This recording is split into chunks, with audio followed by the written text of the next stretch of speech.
Mannie Fresh. That's what I'm gonna start off with.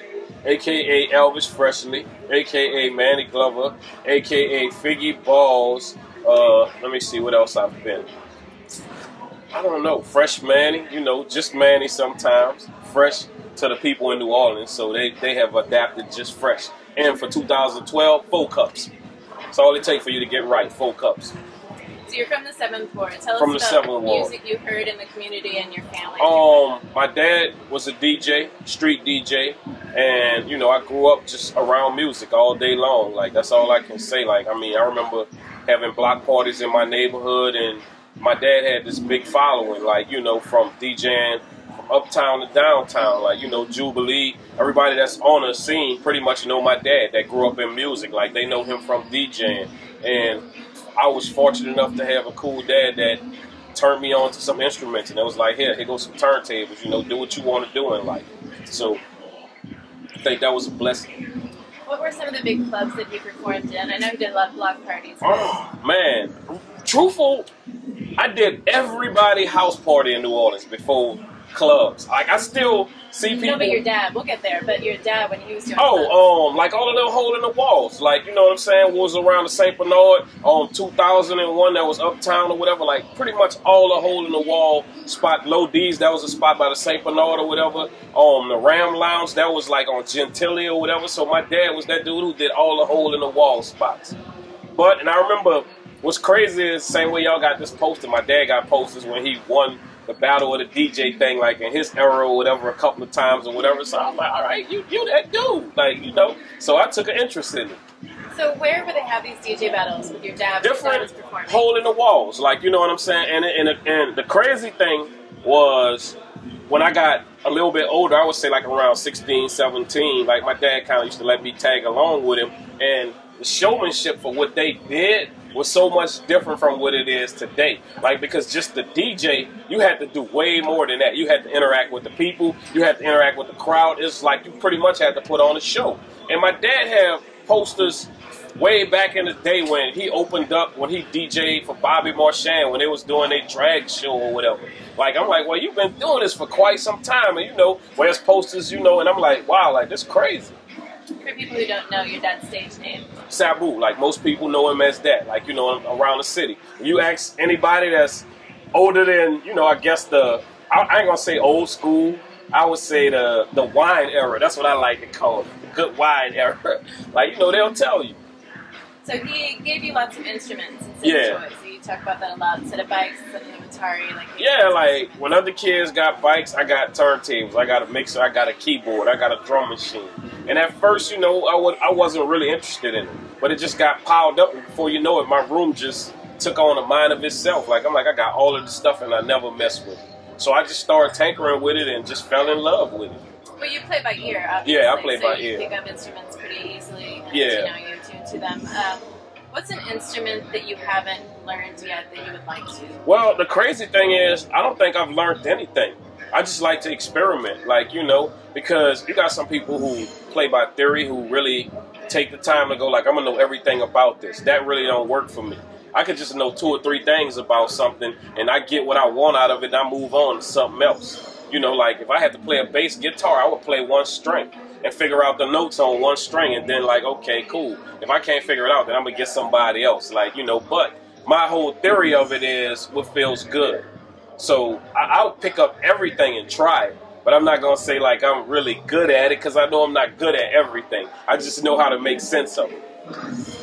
Junior high parties, so you started doing that. Yes. So then moving from that, and since we're focusing on New Orleans, we'll skip a lot of the California stuff and go into when you came back and you started, you know, DJing house parties again and stuff. You were working with moog keyboard and 808. Yeah. That old school style. And was anybody really doing that besides you? No. Well, it was this group called Sugarhill in New Orleans that was doing the 808 and the keyboard thing. And that was around the era of this dude, Slick Leo. Slick Leo was probably one of the greatest DJs around New Orleans. Like, you know, he had a crazy following.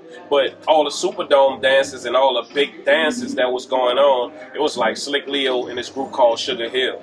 Sugarhill, their big thing was they would do the 808 and do keyboards. And if you went to an old Superdome dance, you know, like this went on for like hours. But it was so unique that people just like, they gravitated to it. So I can't really say I was the first person to do that or whatever, but Sugarhill grew up in the era of my dad. He knew them.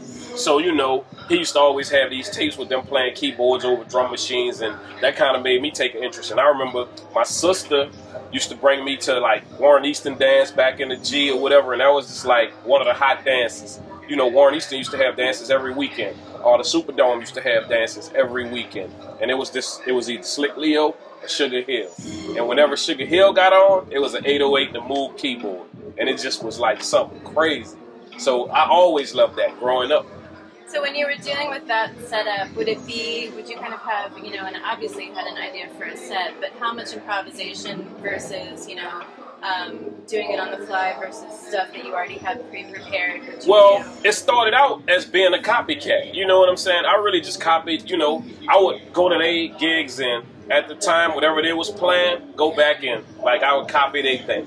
You know, and I kind of figured it out, like, I can't go to nobody else's party and do what they do. Like, I got to kind of make up my own bass lines or start listening to some songs, jacking bass lines. So the way I started it, I was really jacking other music. Like, you know, I would program my own drums, but if it was a hot song out and it had like a string line that everybody knew, I would play that string line and people would be like, oh, I know that. That's Planet Rock. Like, you know what I'm saying? But it would be over my own beat or whatever. So I started out basically just taking other people's music, like, you know, copying it, putting my own little twist to it.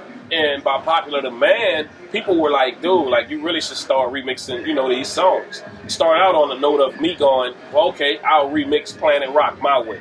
And then it just took on the face of itself to say, well, okay, I'm going to start trying to do my own little thing. From there, I remember I got this gig at Rumors. And Rumors was like the hood club, the super hood club. But the first time I played my drum machine in there and I you know, broke out with the keyboard, it just was like magic. Like, it became, the next week, people were banging on the glass, like on the DJ booth, like, beatbox, what's up with the beatbox? Like, you know what I'm saying? So it just took on like, okay, dude, we'll let you DJ for 15 minutes, but we need that beatbox from the keyboard. So from there, it grew from Rumors to something nuts. Colin remembers seeing you, I think, in '96. Do what? Oh, I'm sorry. Colin remembers seeing you in '96 or '97 playing on Rampart. In one of those old, it wasn't a club, it was just like an old house. Yeah. Which was it? The church gym. Okay. On Rampart. Yeah, I know what you're talking about. Yeah, they had like a track on the top. Yeah. Same malt.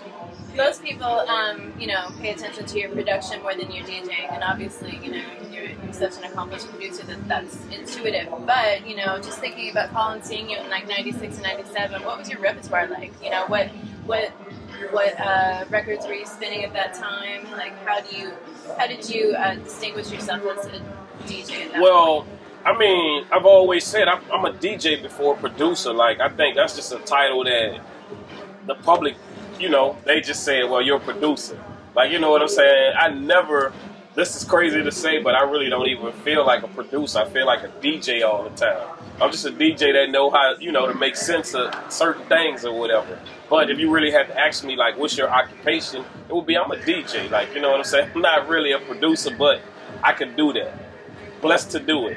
And around that era, I would say in the 90s, like, wow, it was probably like Nucleus, Peter Pipe, Run DMC. What else was hot? Special Ed, LL Cool J, you know what I'm saying? Public Enemy, those kind of. But I always had a different mix to those songs. Like, you know what I'm saying? Where it was just like, oh, wow. And on top of that, the 90s was a good era because if it was a hot song, you didn't have to prove it to nobody. You could just play it. You could just play it and people just was like, okay, it's hot, we dancing. Like, you know, now you got to have the radio and you got to have people to certify this song as this the jam. You know a good song when you hear it. So what was good about the 90s, you could go through songs and pick. I remember when Def Jam came along, we just bought records because it was on Def Jam, because it was a good label. We didn't have to hit a record. We just knew that Def Jam put out good records. Profile as well, like that label. If you seen Profile, you bought the record without even hearing it.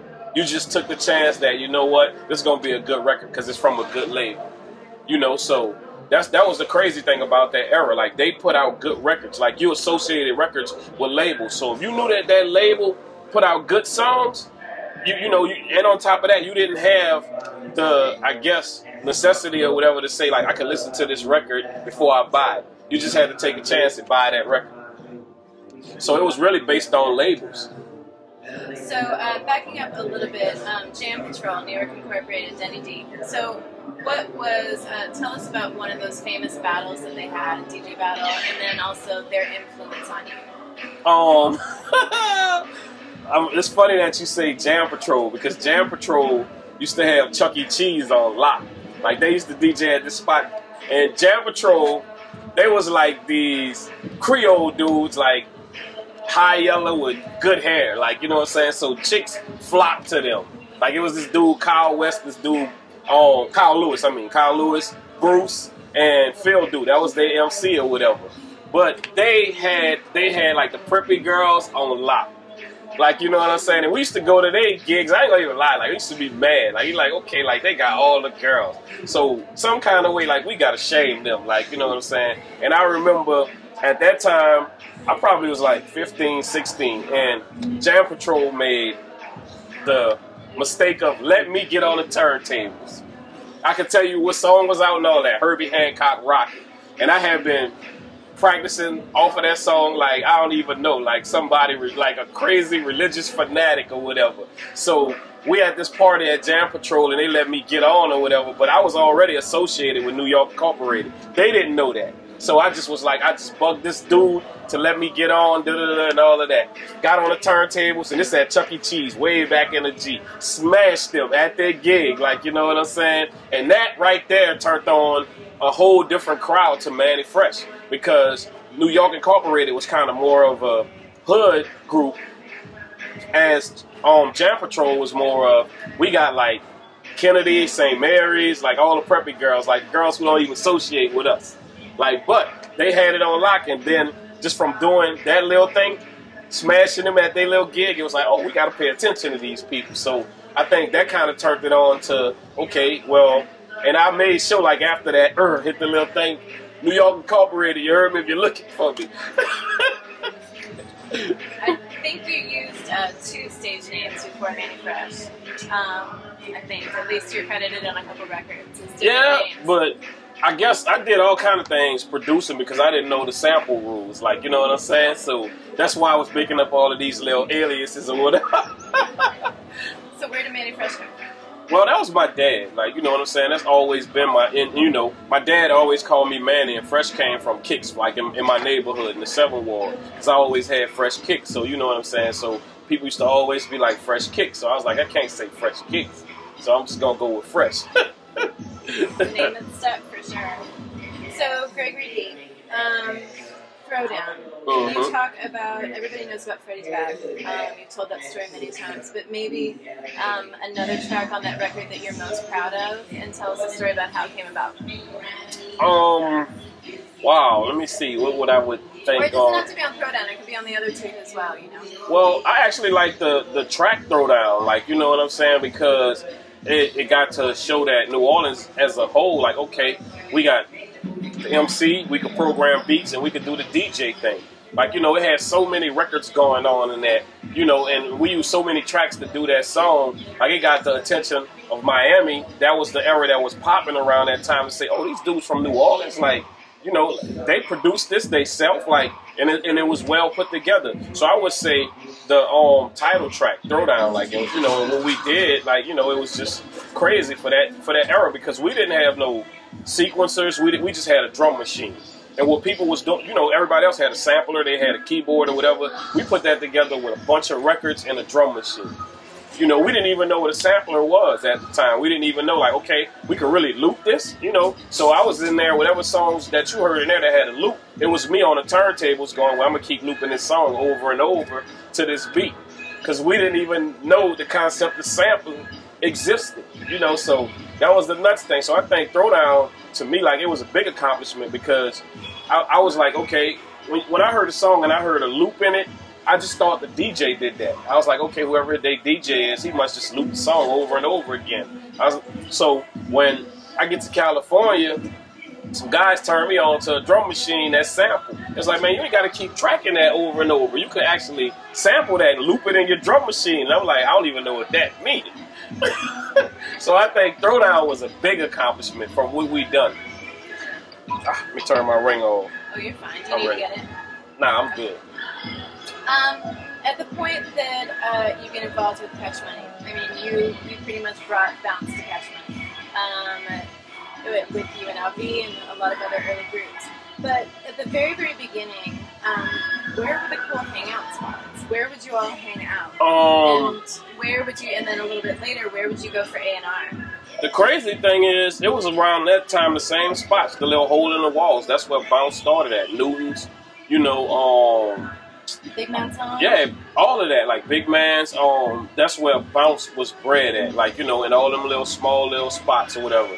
And that's where it just took on a face of its own. Like anywhere where you found a hole in the wall that was cracking, that's where that MC got his chance to shine with the DJ. And even explain bounce. This is the crazy thing. Nobody will never explain it this way, but this is what it really is. It's the essence of hip-hop. It was the rebirth of hip-hop right here in New Orleans, because that's what it was. That's what hip-hop started on. Call and response. A DJ and an MC going, well, what can I do to get the crowd into this? You got to flex your skills. If they don't like it, they going to boo your ass. You know, so it was just like, okay, now you got this little small spot to have your talent show, you know, and you could do it. Like Kilimanjaro's, I believe Bobby Marchand used to have his little show that he did over there as well, where he highlighted new bounce acts or whatever. Like it was just those little small little spots. Where was the first Cash Money studio? Office on Tulane. They had an office on Tulane, and you know, we had some equipment in there. Before that, like, we was doing it out of my house. I was standing by water. It wasn't even considered by water, you know. I mean, I'm from the 7th Ward, but I had a house in the 9th Ward after moving out with my parents or whatever, little shotgun house. So all the UNLV earlier stuff was done right on Bartholomew Street, like right in my house. Magnolia Shorty, Monkey on that dick. Tell us about that. I remember meeting her, like this feisty little girl still in school or whatever, like, and she just was just so crazy about, like, I know what I want. I got my lyrics, I got all of that. And you know, and I remember, like, real talk, because at that time, you know, I mean, my daughter used to always come to the studio with me. And at the time, I think my daughter was probably like, when I was doing Magnolia Shorty, she was probably like maybe 7 years old or whatever. And I'm thinking like, you shouldn't be saying stuff like that. I'm like, really? Like this the lyrics that you know what I'm saying? And she was like, but this song already proven. So I remember like a week later from meeting her, I had the DJ in the Magnolia. I go to the Magnolia, I DJ, and she like, let me get on the mic. She get on the mic, she do the song. They go crazy out there.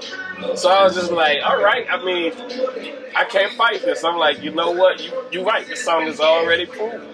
Like, you know, because just like I said, she begged me. I really didn't want her to do it because I was like, I kind of feel like you underage and you shouldn't be saying stuff like that or whatever, but I'm going to let you get the mic. She get on the mic, and when I tell you she rocked the court like in the Magnolia Project, like I was like, all right, like I can't deny this. I got to let you do this song.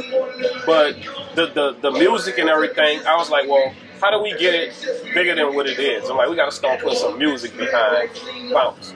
You know, like we got to start doing not just Trigger Man. I'm like, we need to get something with a bass line, a little music, melody, you know, and from there, it took on a face of its own. And I would kind of say Magnolia Shorty song was kind of like one of the first ones to have something on top of it. Before that, bounce was just brown beat Trigger Man. Nobody was like, okay, we're going to put some keys, we're going to sample something or whatever. I think like her song was probably one of the first ones to be like, okay, here it is, like we're going to put something on this. What happened, like with UNLV, like I think it was 93, 6 and Brown, and then 96, Uptown for Life. It was a big leap in production value, production aesthetics from that point in time to 96.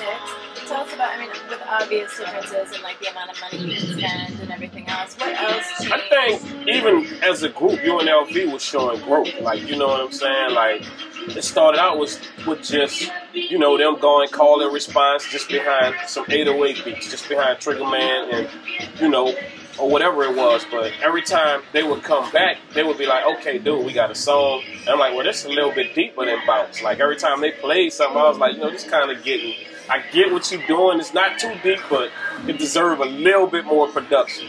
Like, you know, and I just took a chance with doing more production on every time we did a UNLV album. Like, say, like, let's just show growth.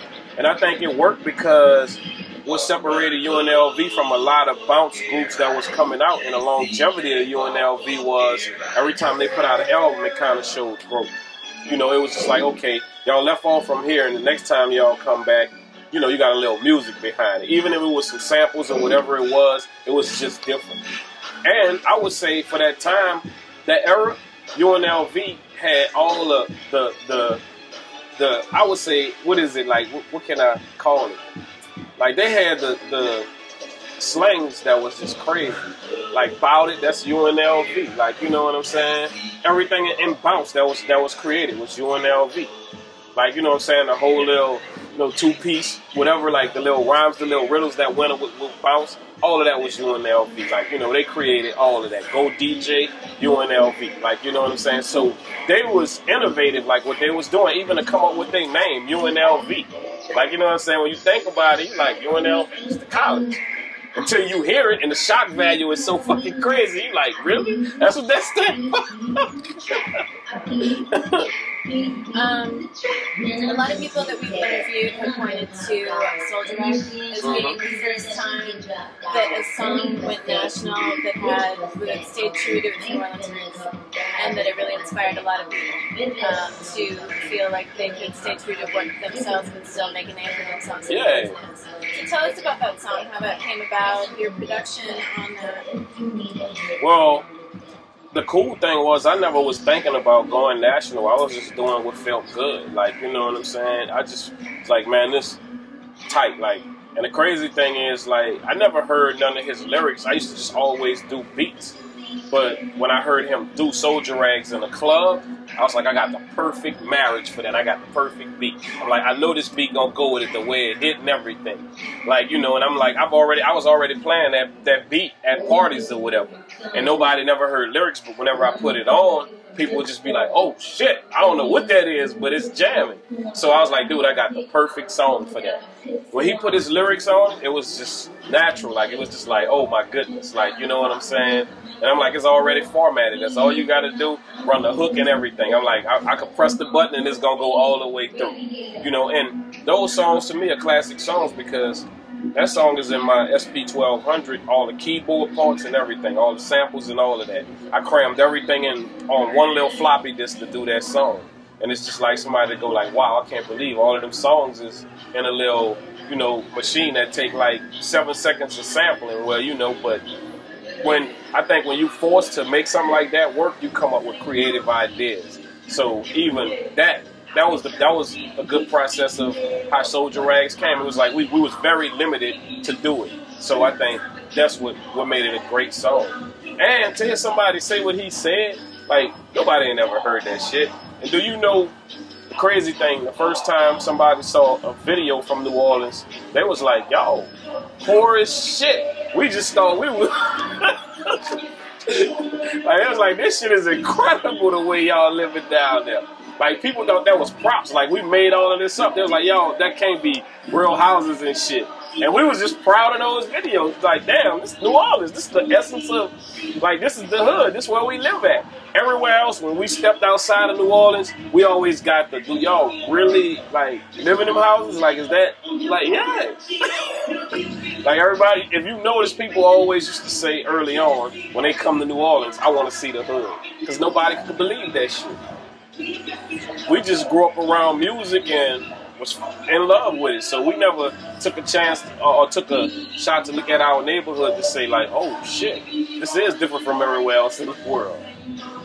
Public performance of music is, you know, a huge deal in New Orleans. Always has been since the very beginning. And that makes it onto records a lot in terms of production. You know, there's street sounds. Yeah. So many New Orleans hip-hop records. You know, you've got it, like, you hear a second line over it. You hear people just waving or, like, yeah, just shouting, talking about whatever. not so much in your records, but definitely you've got a number that do that. But in terms of like public performance, how do you think, you know, kind of like the history of music in public spaces has affected hip hop in the city? The crazy thing is, I mean, it's kind of off subject, but what's real is we don't have entertainers no more. So I think that's what it really is. That's what it boils down to. Most people just love making money. So that's what's making this whole thing suffer. Like, we used to have people that, I love this, I'm gonna go out there and give it 100. When I entertain you, when I give you a show, wherever it is, if it's in a boy's bathroom, it's gonna be the best show your ass ever saw. Like right now, like nobody really don't care about that. Nobody don't care about what they present or whatever. They just like, got my money, let me go out there. And then, you know, you got people who will be on stage and they calling out numbers. Man, go to number 13. Go to number 7. And you're like, God damn, like, this was supposed to be rehearsed to practice something, like, you know what I'm saying? Give people something that they could feel or whatever. And even if, I guess this gonna sum it up. This is a job. It really is a job. You got to perfect your job. And what that means is, even if it's on the fly, if you got to go out here right now and perform, and you saying like, okay, I didn't see this coming, but I got to go do it. I know how to do it to keep your attention and give you a good show without even saying like, I was ready for this shit. And that's part of your job. You're supposed to always be ready. You ain't supposed to be like, oh shit, I don't know them songs. I don't know what we doing. Like, what we doing? And there's so many people, just like I said, to sum it up right now in this era, don't really love the music. They really love what it brings. They're like, oh, I like to get paid. That's what I like. I like the money part of it and all of that. So the performance then just suffer. So it don't, you know, the whole part of that is just, I don't know, it's just nuts. Like, because it's like seeing somebody just come on stage and they'll stand in a spot, you know, and they don't even interact with the people. They'll look at the dude right next to them and rap to him all night. And you're like, God damn, bro, you got a bunch of fans out here that love you. They really came here to see you. Going off that subject, production value over time and production quality, production software, you know, I mean, it's so easy anymore. It's not like it used to be. Yeah. You really don't have to know much to produce a song. Pro Tools or even, you know, the guitar player stuff on, you know, newer iMacs. How has that hurt musical creativity over time? Well, the crazy thing is this. Back to this generation. Even though it's easy, like it's a drag and drop thing now, like you can find something and drag and drop it and it'll do it for you or whatever. It's no business that go along with this. And what I mean is, you got all of these young producers that really like, well, I'm gonna do whatever I gotta do to get on. And I'll give some songs away and, you know, and hopefully I'm gonna get on. So I'm like, you just destroyed a business that was, you know, $1 million business or whatever, just because you don't have no business sense. You got a little program that you could drag and drop beats and like, you know, you're like, okay, I got this. I know how to do beats. Now I'm going to go to whoever and I'm just going to give this away. Or you're going to let somebody fast talk you out of it. So even, I will say this, the super producer days, that shit is gone. It's done. Like, you know what I'm saying? Because you had a generation that came up and gave away everything. They pretty much wiped all of that out. They gave away everything. And now that they trying to get it right now, why would they do it when they got the same thing that you're saying? You got a room full of kids right now that got a MacBook with some program that where they could drag and drop, and you got an A&R right now that's going, well, I'm going to just call numbers out. Like serving 17. Come on, let me see what you got. You play your beats and he tell you, hey, dude, listen, this is what I'm going to do. I'm going to let you do a song with T.I., I'm going to let you do a song with Usher, da-da-da-da, and we're going to help you get on. And you fall for the okie doke. So when you get on and you asking for money next year, they just going back in that room and go like, number 18, come on, so I could do the next thing to him, and we're going to move your ass out the way. So you got a generation that did not grow up on no hard knocks or nothing, don't have no music, don't have no business sense or none of that. They just got a program that made it easy to do it. So I wouldn't even say I'm blaming it on the programs. It's the business sense that's messing it up. How does your production setup change over time? What do you produce on now versus before? I mean, I produce with Kanye West right now, but this game is a whole lot slower than what it is. I mean, thank God for DJing. Like, you know what I'm saying? Because like, hey, I do more DJ gigs than producing, and I'm not gonna sit with somebody who I know, like, dude, you got the money to pay for this. I'm not doing you no favors. You're not doing me no favors. But if I meet a kid that's an A&R right now and he's 22 years old, he's trying to tell me that this is like, hey man, this is good for your career. Like, dude, are you crazy? And I'm like, what did you grow up on? And I'm asking him questions like, how did you get this job? How do you love music or whatever? He's like, well, my uncle, put me in this spot. Well, so you don't even really know nothing about music. But you telling me that I should give Usher a record. Usher could reach in his shoebox and give me my money. Like, listen to what you said. You know what I'm saying? So it's more so what you really stand strong on. I really believe in, from everything that I've seen and done, like, you're going to pay me for this. If not, then, hey, I'll give it away how I want to give it away. I'll keep it with Mannie Fresh or whatever. I'm not, and on top of that, I have a genuine love for music, so I don't mind when it's time to give away music, I'll give away music, but you're not going to put me in a room with an established artist and tell me that I'm doing him a favor or he doing me a favor. So I'd rather just sit out and do it at my own pace. A lot of music writers talk about how Southern hip-hop tends to be less melodically complicated, less rhythmically complicated. We all know the Southern aesthetic, like buzzed out bass lines, just that energy that's throughout everything. I mean, all that's true. But, I mean, not only is that not true, yeah, but, a lot of the stuff that you were doing and many other people were doing, you're using all live instruments. Exactly. Let me tell you a crazy story. I was in Atlanta doing a session with somebody, younger guy that I really don't know, but record company called me. So called a guy over there to play bass guitar on. So the guy's putting the bass guitar on it, and the kid was like, I don't know what that is that he doing with that thing over there, but it makes the song sound so much better. And I was like, what you mean? He was like, that thing that dude doing. And I'm like, a guitar? And he was like, yeah, that thing.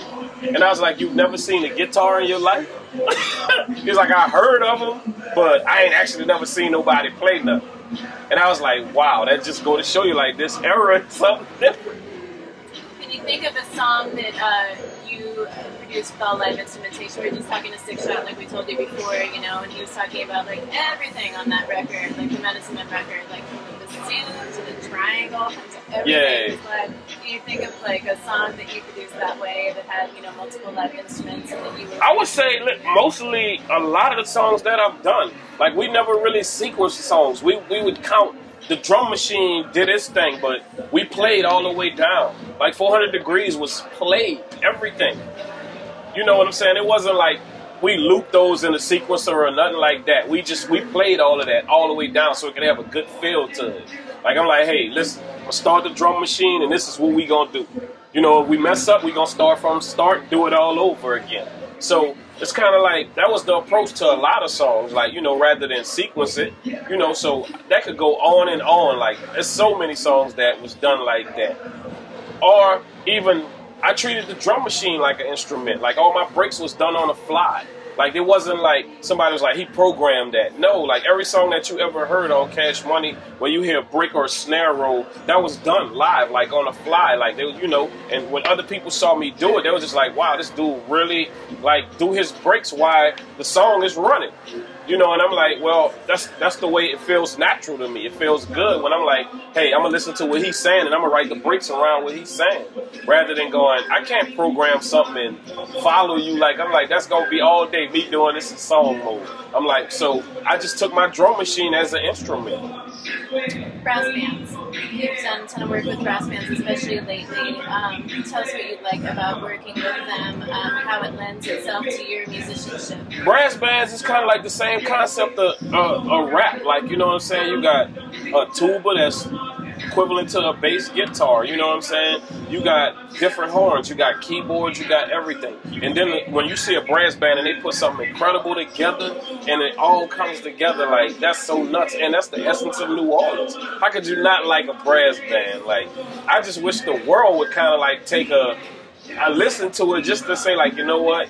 Damn, I see what's going on. Like, New Orleans really got a unique sound. And it's like, it's what you grew up on. So I love brass bands. I love,